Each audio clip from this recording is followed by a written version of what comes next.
Hi, this is Stu and welcome to our little injury series. And today we're talking about the biggie. We're talking about knees. And I don't know how many practitioners there are out there that haven't experienced any issues to do with their knees at all. I mean, I'm really careful about my knees, but even so, there are some days when one knee or the other is a little bit iffy and we need to back off and take care of them. So why is this happening and what can we do about it? Okay, so the knee is, we call it a hinge joint, but which means it can do this and this, yeah, flexion, extension. But actually, when the leg is straight, there is no rotational element at the knee available. Yeah, if you want to try it out on your own leg, you can just put your leg straight, whether you contract the muscles or not. You'll find that the lower leg relative to the upper leg won't move. If I'm moving this like this, it's moving actually at the hip. Yeah, it's not at the knee. When I bend the knee, it actually will rotate. The lower leg can be rotated relative to the upper leg, yeah, and that is done so that we can adapt to uneven environments, yeah. What we do wrong, I think, in the yoga is that sometimes we accentuate those rotational movements, which puts too much strain in the knee, yeah. The other thing that we do, which isn't part of the knee movement, the lower leg isn't meant to move sideways relative to the upper leg, yeah? So it's not meant to move that way on that way, We would have great difficulty in stabilizing and walking if all those movements were available to us. Because of the design of the knee, which is basically two ends coming together like this, there's no bony protuberances that stop movement in any particular direction. So it's only ligaments that hold the knee and restrict it from going in particular directions, plus some muscle tendons, yeah, and the tone in the muscles. So it's a vulnerable knee, it's a vulnerable joint, and it's also between the two longest bones in the body. Yeah, so it's in that area where stresses will accumulate in our chain from our hip to our foot or foot to a hip, whichever way the forces are going. And for me, they tend to bounce backwards and forwards. And this is the area where things get localized. So let's talk about some of the things that go wrong. The first thing, of course, is where we're going to feel the pain. And it can be that we feel the pain just below the kneecap, so sort of here. Well, again, if you want to just be sitting there while I'm talking to you with your leg out and just contract your quadriceps, which is this muscle, these muscles on the thigh at the front, you'll find it pushes your finger out, yeah? So this is the patella tendon, so the quadricep muscles attached through, crossing over the kneecap and then down onto the tibia and merging in with the fascia that's surrounding the tibia, if we want to be a little bit more correct. So we can land up with some pain here. Well, that's not normally for me to do with rotational elements. It's normally to do with flexion of the knee and maybe using some extra force in the quadriceps when the knee is flexed. So I see this area being aggravated when we're doing postures like, say Laghu Vrajasana, which is when we're kneeling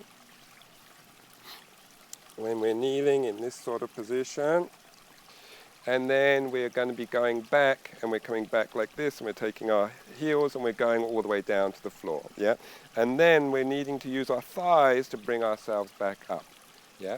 So when we find that we're using them a lot, we want to use them strongly, but say we've got too much work going on, we're a little bit too flat, there's not enough, it's not going to be a posture where there's much curve going on, but we can be placing a little bit too much strain on the tendon via the quadriceps that are working.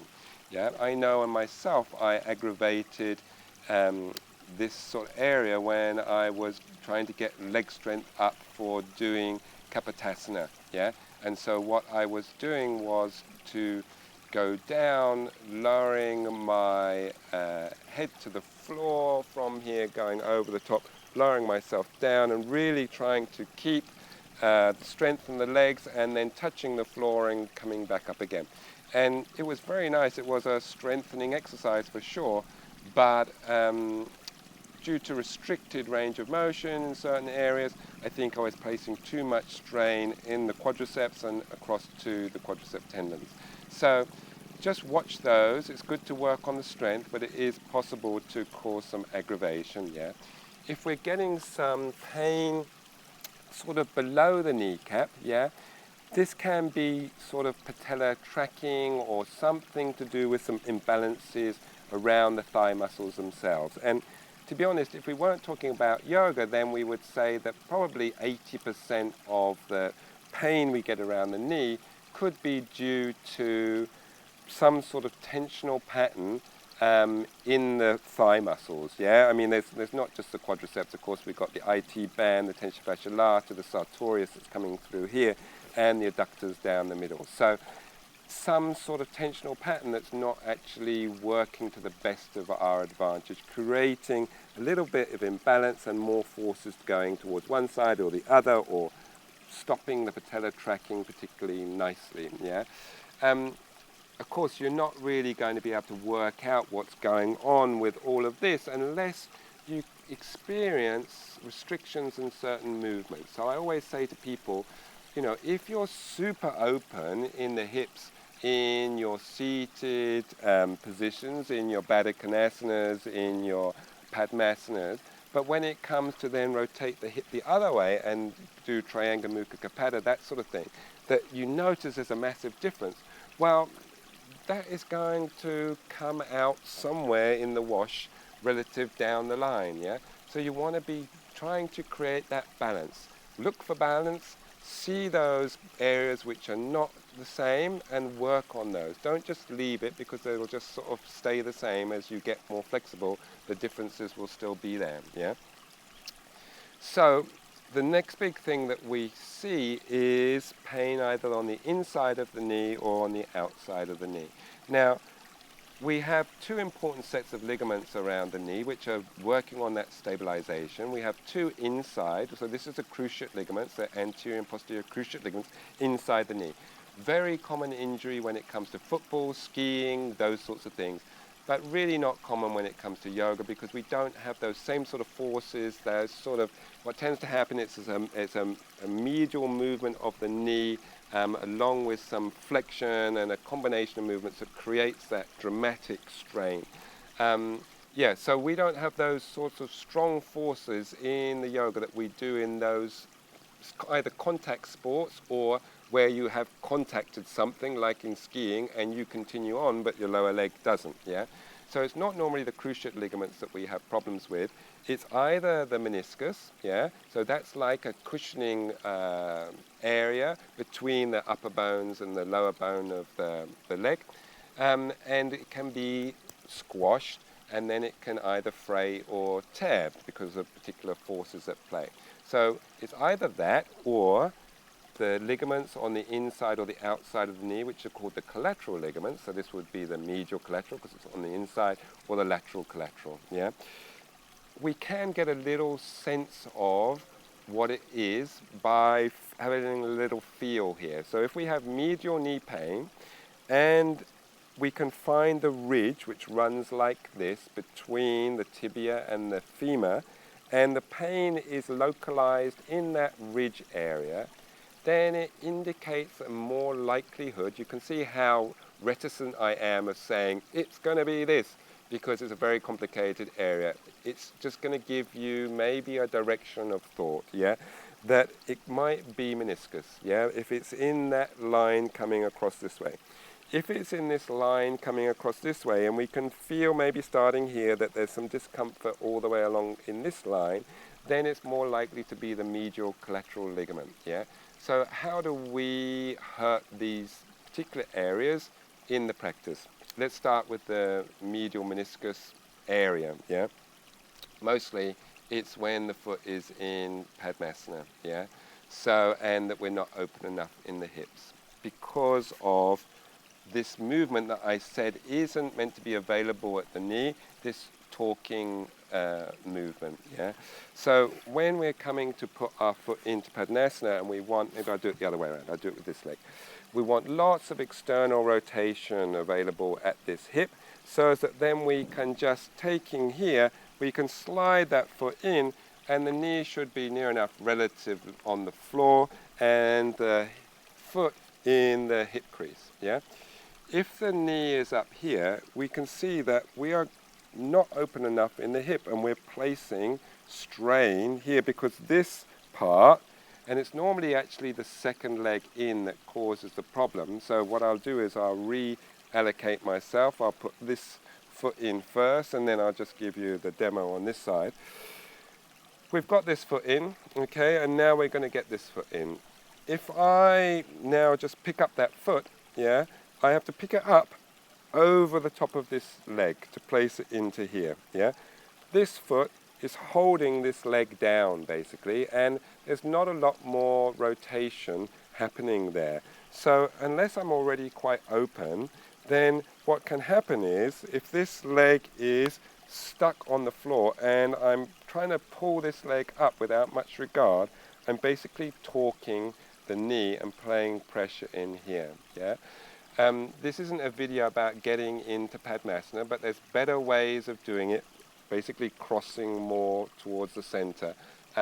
But this is what I see as one of the major problems as far as Padmasana goes, is the lifting of this second leg in. And it just so happens that the majority of knee issues relative to meniscus seem to be more left knees than right knees in the yoga community. And I think it's because it's always the second leg in Padmasana, yeah, particularly if you're in Ashtangi. So one of the things to do, first of all, is to keep changing around your crosses, yeah. Not only will it create more balance, but it actually creates less stresses continually on the same leg, same joints, okay. So you've also always got to be careful of getting those legs in. Now, it's one thing to be doing it on the floor. I really don't think it's clever to be lifting up here and doing the same sort of thing. I think, again, you have the tendency to torque the knee. And then you have to be actually even more careful when you're doing in the finishing sequence, when we're in our shoulder stand and then we're bringing our legs into Padmasana there, because again we're trying to stabilize and move at the same time, and it seems that much more easy to actually torque on the knee. So really be very careful and go in slowly with those sorts of things. I heard a lot of people that have had knee issues that are experienced practitioners, actually really quite open, but it's almost they are become too relaxed, and one day they're just not paying attention enough and they're not really warm enough, and they come in and then they just bring their leg up, and then all of a sudden they hurt, when really they are open enough to do the posture. It's just that particular day they weren't, but they weren't actually listening to what was going on in their body. They were just going through their thing that they always do, okay? So just be really careful about your Padmasanas. Just remember that this is the weak area relative to this chain from foot to hip. And just spend some time opening the hips, and all this will become easy. So don't suffer with pain in the knee, yeah? If you're in a posture and you're feeling it in your knee, there's nothing you need to open in your knee, yeah? You need to open your hips, yeah? So no amount of suffering pain in the knee will actually get you further in your practice. It will actually probably just stop you dead in your tracks at some stage, and you have to spend some time recuperating either from a meniscus surgery or just from whatever other pain you've caused yourself. So really be kind to yourself, look at what you're doing, don't force it, and just be careful with the knee, okay? So we were thinking predominantly there about meniscus-y type injuries, medial knee pain.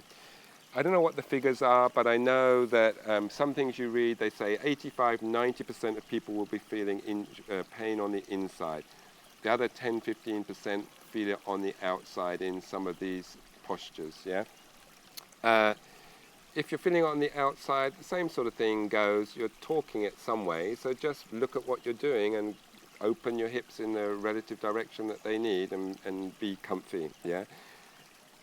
A sort of temporary fix sometimes is to put like a sock or rolled up bit of cloth in this space here when you close your leg, and that just gives you a little bit more room if you are squashing. But for me, okay, if you've got a dodgy knee because you've already done something, that might be a temporary solution, but the end of the day, for me, it's still pointing to the fact that the hips aren't open enough. So open the hips, and this area will sort itself out. Yeah? Another big area where people feel discomfort in the knee is when we bring our foot back this way, yeah, and we're bringing it back into Triangle Mukha Pada Paschimottanasana with this leg folded down the back, yeah. The hip does need to allow some medial rotation for this to occur, and some people again will feel discomfort on the medial aspect of the knee. And for me, this is to do with how much the lower leg has been torqued relative to the upper leg again, but this time we're moving it, if you think, we're moving it to the side relative to the upper leg, yeah? And we want to minimize that. Now, why do we do it? Why do we does it get moved to the side? Well, we're not going to be sitting on our heels, so there is a certain amount that needs to happen. But if we've got big calf muscles, okay, then the tendency is that we feel we need to get them out of the way because we can feel that sort of squashing feeling, yeah? But the problem is that the bigger they are, the more you feel that you need to do that, but probably the less likely it will do you any favors when it comes to the knee, because the more muscle that we have here, my calves are relatively big. If I roll them out for you, yeah, the more flesh I have here, the more it's going to be pushing my lower leg out relative to my upper leg, yeah? So more likely I'm going to actually be talking here. So it's one of those sort of situations where the more you feel you need to do it, the probably less likely it will actually do you any favors. If you can, rather than just roll out the flesh, take it back, that is actually much nicer for you. So you have to create some space, put your thumb in and draw the flesh back down your leg, and then see if you can keep this ankle as close to your knee as possible, or as close to your hip as possible. Don't let it wing out too much, okay? Still on this sort of thing, something that is maybe let's go to here and I can show you from here. If we take hold of my foot, this now becomes a lever, yeah? And I can use my foot to rotate my lower leg relative to my upper leg, yeah? And we have to bear this in mind, that that might not be our intention, but that can be what happens, yeah? So if I happen to be sitting in, say, Virasana or some sort of seated position, I'm going to just do it on one side because I don't sort of like it. And I have my foot pointing out to the side, yeah? You see how I'm trying not to put my weight on myself just so as I can demonstrate this for you. But for some people, it is actually possible to sit up straight, but with having their foot out to the side. Well, you can probably see what it's doing to my knee, but what's happening there is my lower leg, my foot and my lower leg is rotating my lower leg relative to my upper leg. So again, it's that torquing action. So I really would advise about sitting in any sort of position where the foot is pointing out at 90 degrees to the body. Tuck it in, fold it back. Yeah, it's much, much safer for the knee. Yeah. The same sort of thing can happen in our Janu Sirshasanas, okay? Here, I've just changed my hip around, but now my foot is here. It's that same sort of thing. And now what can happen is, if I'm not open enough in the hip, again, here I need to start thinking about folding forward. So what's happened here is to actually lay my leg down, I've externally rotated my hip.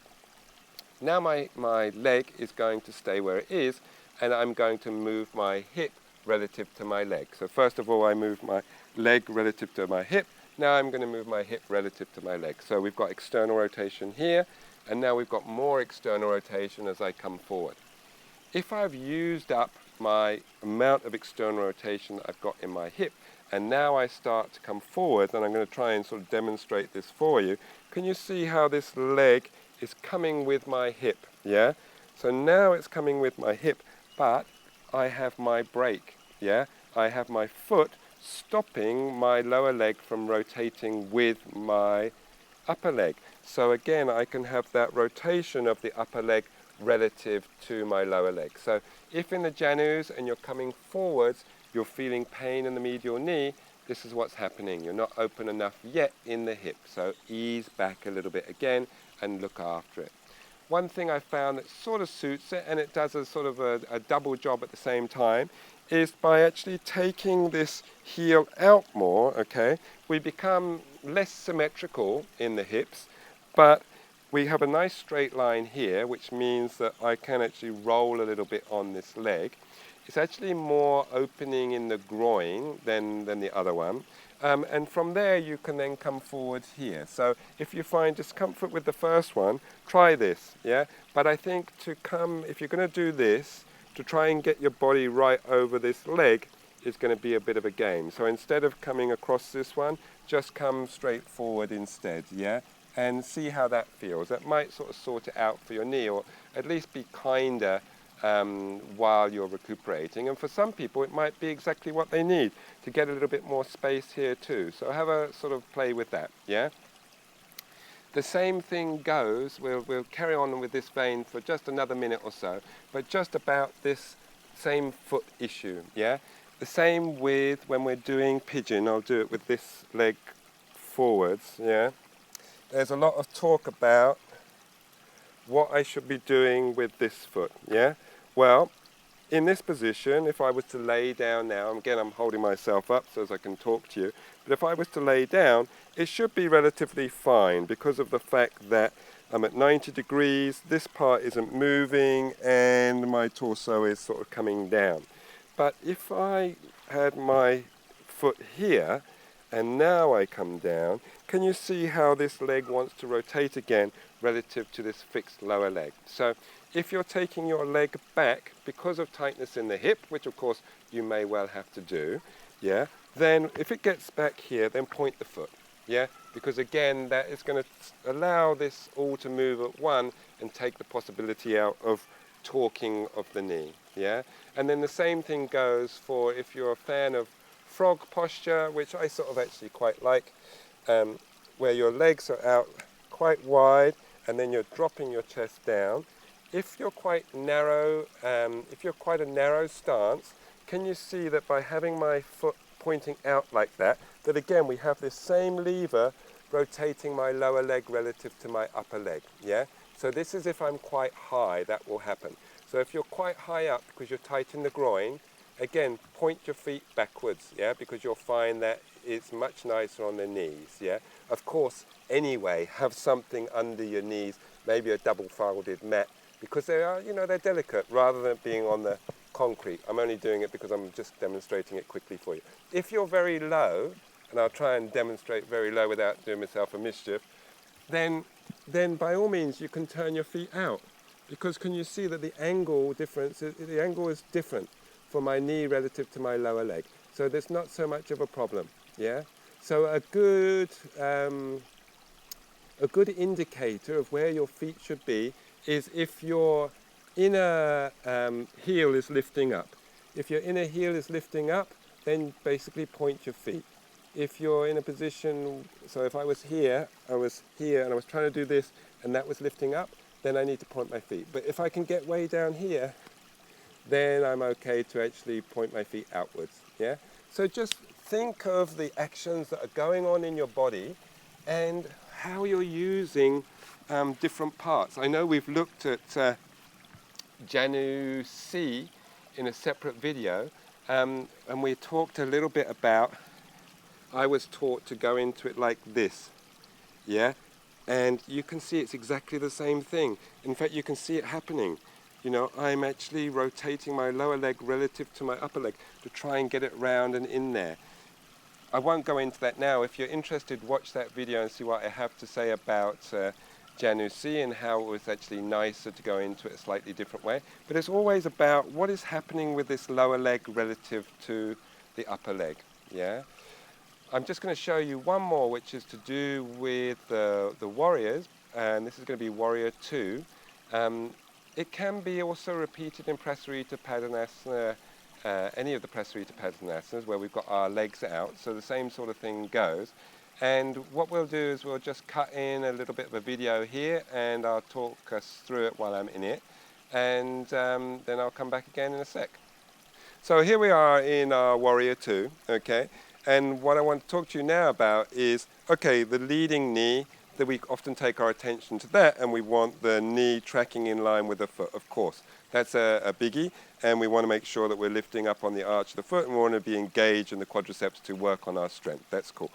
But the back leg, okay, if we let that back foot lift slightly, can you see that the weight is being potentially dumped down onto the inside of this knee, where my weight and gravity is coming down, but I haven't got enough connection to be working on the inside of the thigh, okay? So what we need to be doing, and this is going to be stressing that medial collateral ligament, yeah, on the inside of the knee. So what we need to be make sure that we're actually doing is to be pressing our outside edge of our foot down into the mat. And can you see how that lifts up on the inside of the thigh? And the other thing we want to be doing is engaging here and drawing up. So being very active, even though we're sinking here, we're drawing up there. So we're creating this buoyancy, this balance, and that is going to protect this inside of the knee. The same thing goes if it was a Prasarita Padottanasana posture, again, and I'm letting my feet come up slightly, I'm going to be dumping it onto the insides of the knees. So pressing the outsides of the feet down, drawing up on the inner thighs as I'm then folding forwards, yeah? So they're the big ones that tend to stress the insides of the knees. Of course, any one where you're actually taking the knee into strong flexion, and there is some openers that involve us flexing our knee and taking our foot towards, maybe we'll show that to you in another video when we're looking at the quads. But any time when you're strongly flexing the knee and the lower leg isn't quite lined up, there's potential for stressing the kneecap. So always work gently around the knee. And just remember that you don't need to suffer knee pain to actually get more open in the yoga, yeah? You really just need to bear in mind that it's vulnerable. It will stop you in your tracks unless you listen to it, and work at the hips, yeah? So all these Padmasanas, it's about the external rotation in the hip, yeah? Balanced then with working on a bit of medial rotation to even things out, yeah? But basically look after your knees, yeah? And I'll see you next time.